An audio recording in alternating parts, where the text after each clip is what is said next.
Welcome back नाज़रीन।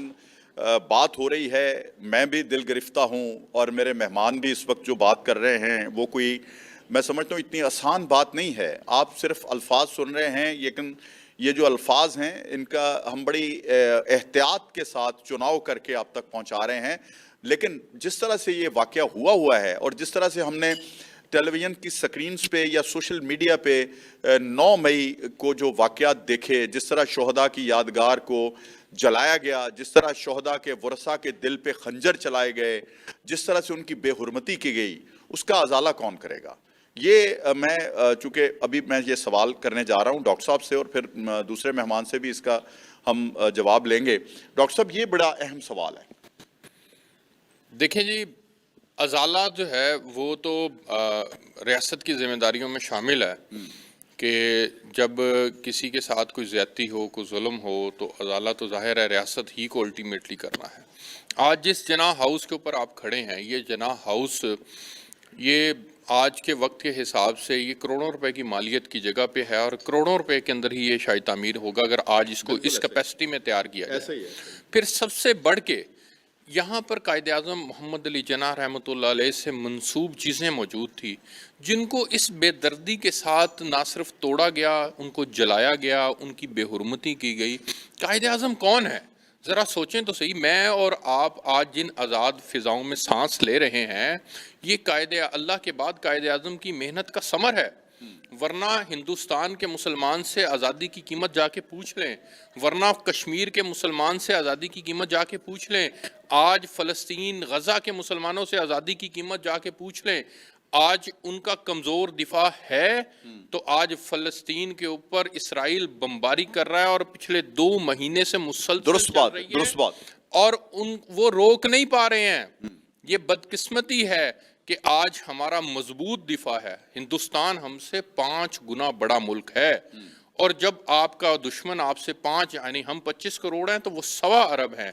जब आपको अल्लाह ने इतनी हिम्मत और ताकत दी है, आपको इतना मजबूत दिफा दिया है कि आप अपने से 5 गुना बड़े दुश्मन की आंखों में आंखें डाल के बात कर रहे हैं और आप उसको कोई हरकत करने की हिम्मत नहीं होने दे रहे, तो इसका क्या मतलब है? इसका क्लियर कट मतलब ये है कि आपका मजबूत दिफा मौजूद है और इस मजबूत दिफा की मरहून मिन्नत ही ये तमाम चीज़ें हैं। आज जब हम ये नुकसानात को देखते हैं, इन नुकसानात को जब कभी वक्त आएगा और हम इसको तामीर कर पाएंगे तो ये पैसा किसकी जेब से जाएगा? ये आपके और मेरे टैक्स के पैसों से ही हमने जाके ये चीज़ें तामीर करनी है। तो हमें इतना तो शऊर होना चाहिए। अल्टीमेटली रियासत पाकिस्तान को ही नुकसान हमें इतना शऊर तो होना चाहिए कि हम जो काम कर रहे हैं उस काम का नतीजा क्या निकलेगा और क्या उससे मुझे और मेरे मुल्क को उसका कोई फ़ायदा होगा या नहीं होगा। अगर तो मेरे काम करने से मेरे मुल्क को फ़ायदा पहुंच रहा है तो वेल एंड गुड है, मुझे किरदार अदा करना है। अगर मेरे कुछ काम करने से मेरे मुल्क को फ़ायदा नहीं पहुंच रहा, या कम से कम हमें जो गाइडेंस देने वाला शख्स है उसके ज़ाती मफादात हैं, ना कि उसको वो पाकिस्तान के मफादात को सामने रख रहा है, तो हमें अल्लाह ने समझ और बूझ दी हुई है, हमें शऊर दिया हुआ है। हमें ये समझने की ज़रूरत है कि ये आदमी जो बात कर रहा है, जैसे मैं आपके सामने बात कर रहा हूँ, ये जो मेरे नाजरीन हैं, ये जो आपके नाजरीन हैं, इनको अल्लाह ने समझ बूझ शऊर दिया है। ऐसे ही ये मेरी बात को रद्द भी कर सकते हैं, मेरी बात को एक्सेप्ट भी कर सकते हैं। तो अगर मैं गलत बात कर रहा हूं तो ये रद्द करें, अगर मैं सही बात कर रहा हूं तो ये एक्सेप्ट करें। तो इसका क्लियर कट मतलब ये है कि उस नौजवान नस्ल को शऊर अपनाने की ज़रूरत है ताकि इस मुल्क के अंदर जो है वो हक और सच की फतह हो, पाकिस्तानियत की फतह हो। अच्छा, ये बिल्कुल दुरुस्त बात है। हक और सच की फतह तो ये तो हमारे दीन में भी है कि आखिरकार फतह हक और सच की ही है। झूठ जो है वो जितना मर्जी मलम्मा साजी कर ले, जितना मर्जी पेंट करके हमारे सामने वो खूबसूरत होके आ जाए, फतह सच की है। यहाँ पे मुझे जो नज़र आ रहा है, आज भी कुछ ऐसे लोग हैं, मुझे बताएं कि जो गैप डालने की कोशिश की गई कौम और हमारी जो फ़ौज है उसके दरमियान में, जो मोहब्बत का रिश्ता इनके साथ है, जिस तरह से कौम सीसा पलाई हुई दीवार की तरह जो है वो हमेशा फ़ौज के साथ खड़ी रही है, क्योंकि ये फ़ौज हम में से ही है। हमारे घरों से बच्चे उठ के आते हैं इस फ़ौज में, बड़े शौक़ से जो है वो भर्ती होते हैं। तो ये जो फासले पैदा करने की कोशिश की गई थी, प्रोग्राम के अख्ताम पे मैं हूँ, डॉक्टर साहब से भी पूछते हैं, फासले पैदा करने की जो कोशिश की गई थी, क्या उस कोशिश को कोई ज़ख्म पहुँची है? کیا اس کوشش کو کوئی ہم سبوتاج کرنے میں کامیاب ہو گئے ہیں یا ابھی وقت لگے گا؟ سر انہوں نے اپنی طرف سے تو کوئی کسر نہیں چھوڑی، لیکن پھر بھی یہ جو ایک کلٹ ہے یہ اس قوم کا ایک بہت چھوٹا فریکشن ہے. ابھی بھی ہماری اکثریت اپنی فوج کے ساتھ کھڑی ہے. یہاں پہ آپ نے یقیناً ابھی پیچھے دیکھا ہوگا، آپ اپنی آڈینس کو بھی پلیز جا کے دکھائیں جو لوگوں نے اپنے تاثرات لکھے ہیں دیواروں کے اوپر. یہ اسی بات کا ثبوت ہے. یہاں پہ کتنے پروگرام ہوئے ہیں، کتنے اسکول کے چھوٹے چھوٹے بچے یہاں پہ آئے ہیں اس جناح ہاؤس کو دیکھنے کے لیے، اور ان سب کے تاثرات یہی ہیں کہ اکثریت ابھی بھی اپنی فوج کے ساتھ کھڑی ہوئی ہے. آپ نے سر ایک جو کہا آپ نے کہ جھوٹ کا پروپیگنڈا، اور آپ نے بھی پوچھا تھا کہ عدالتیں ہماری کیوں فیصلہ نہیں کر پا رہی اور فوجی عدالتوں کی ریپڈ ٹرائل کی ضرورت کیوں ہے، جس طرح ڈاکٹر صاحب نے بتایا. سر جناح صاحب کے ایک گھر پہ اس سے پہلے بھی حملہ ہوا تھا، اور وہ حملہ جنہوں نے کیا تھا ان میں اور ان میں کوئی فرق نہیں ہے. وہ بھی دہشت گرد تھے، یہ بھی دہشت گرد ہے، صرف یہ وائٹ کالر دہشت گرد ہیں. اور جس طرح سے وہ لوگ ججوں کو دھمکیاں دیا کرتے تھے، آپ نے بتایا کہ وہ کہتے تھے کہ 99 مار دیے ہم 100 مار دیں گے. سر یہ گولی سے تو نہیں مارتے، لیکن یہ جس طرح سے ان کی کردار کشی کرتے ہیں، جس طرح سے یہ ان کی خواتین کی، ان کی فیملیز کی بے حرمتی کرتے ہیں، یہ دباؤ میں لے کے آتے ہیں. جس طرح وہاں پہ ہمارے ججز جو تھے وہ دباؤ کا شکار ہوا کرتے تھے، وہاں پہ اپنی جان کے لیے ہوتے تھے، یہاں پہ اپنی عزت کے لیے ہوتے ہیں. تو اس لیے بہت ضروری ہے کہ ججز کو تحفظ فراہم کیا جائے، اور فوجی عدالتوں کی بہت زیادہ ضرورت ہے. بالکل ٹھیک ہے. اچھا ڈاکٹر صاحب، یہ جو ایک واقعہ ابھی ریسنٹلی پروپیگنڈا کیا گیا ہمارے ایجنسیز کے خلاف، ہمارے اداروں کے خلاف، ایک جس کو قوم نے کوئی عزت دے دی، جمشید دستی جو ہے، اس نے ساری باتیں جھوٹ کا پلندہ ثابت ہوئیں. وہ آپ نے بھی اس پہ شو کیا، میں نے بھی کیا. مجھے ذرا یہ بتا دیجئے کہ یہ جو روایت ڈالی گئی تھی ایک پارٹی کے سربراہ کی طرف سے کہ جو بھی قانون کی زد میں آتا تھا، جب وہ اریسٹ ہوتا تھا تو اس کے بعد پروپیگنڈا کیا جاتا تھا ایجنسیز کے خلاف، پاکستان کے اداروں کے خلاف، پاکستان کے قانون نافذ کرنے والے اداروں کے خلاف. یہ کس طرح دم توڑے گی روایت؟ دیکھیں جی، جمشید دستی صاحب نے رات کے 4 بجے ویڈیو ریکارڈ کروائی. میں نے جب صبح ٹویٹر پہ دیکھی تو میں بڑا حیران ہوا. میں نے کہا یار جمشید دستی کے ساتھ تو زیادتی ہو گئی ہے، اس کے ساتھ تو اگر اس طرح کا واقعہ ہوا ہے تو اس کی تحقیق کرنے کی ضرورت ہے.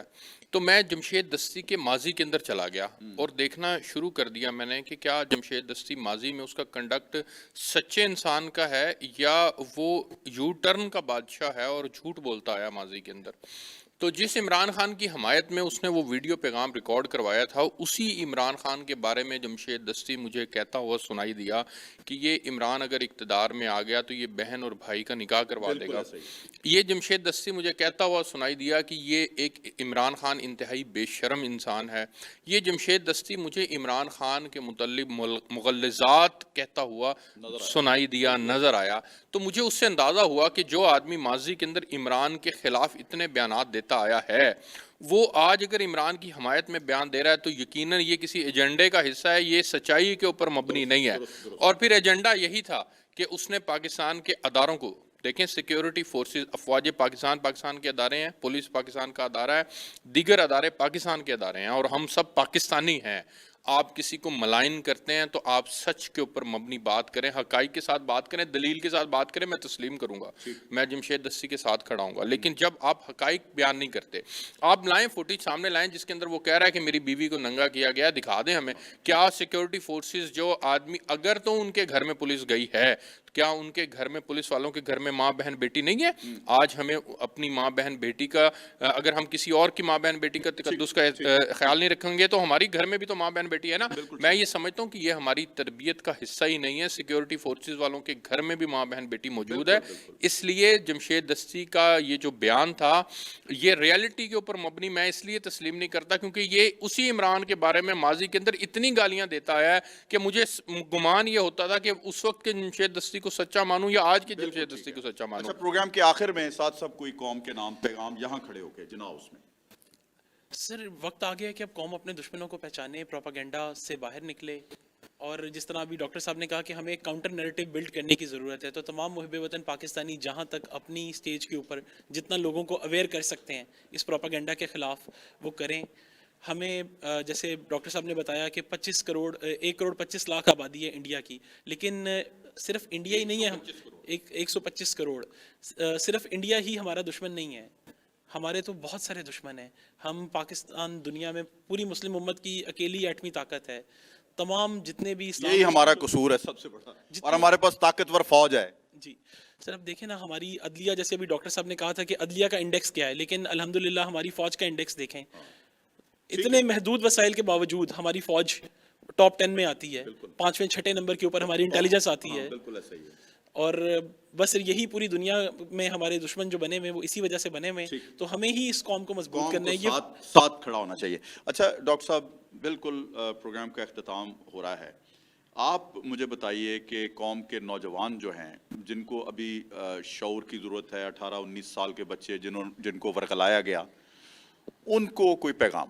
मेरा एक ही पैगाम है कि आज ज़रा मीडिया उठा के देखें और गज़ा की हालत देख लें, कश्मीर की हालत देख लें, ये 7 बस्ते अफ़गानिस्तान की हालत देख लें, खंडरात का मंजर पेश कर रहे हैं। आपका मजबूत दिफा ही आपकी सलामती की ज़मानत है, तो लिहाजा अपनी सलामती की हिफाजत के लिए आपको यकजान होने की ज़रूरत है। आपको सियासत करने का पूरा हक हासिल है, आप पूरे मर्ज़ी के साथ सियासत करें, आप सियासतदानों में से पिक एंड चूज़ करें किसके साथ खड़े होना है, किसके साथ नहीं खड़े होना, लेकिन खुदारा अपनी रियासत को कमज़ोर करने वाले अनासिर की सरकोबी करें, उनका साथ कभी ना दें। ये आज जना हाउस से मेरा पैगाम। बहुत बहुत शुक्रिया डॉक्टर साहब, हाफिज साहब। नाज़रीन, आपने देखा कि मेरे दोनों मेहमानों ने आप के सामने तमाम हालात व वाक़यात जो है उसका तज्ज़िया किया। फ़ैसला हमेशा आप करते हैं, लेकिन ऐसे लोग जो आज भी 9 मई के मुजरमों की माफ़ी के तलबगार हैं, तो मैं उनके लिए प्रोग्राम के आखिर में एक ही शेर पढ़ूंगा कि कितने मासूम हैं इस दौर के कातिल देखो, कितने मासूम हैं इस दौर के कातिल देखो, अजनबी बन के पूछते हैं ये कफन किसका है। आज तक के प्रोग्राम के लिए जवाद शमसी और मेरी टीम को इजाज़त दीजिए। आपसे आइंदा प्रोग्राम में मुलाकात होगी। अल्लाह हाफिज। पाकिस्तान जिंदाबाद।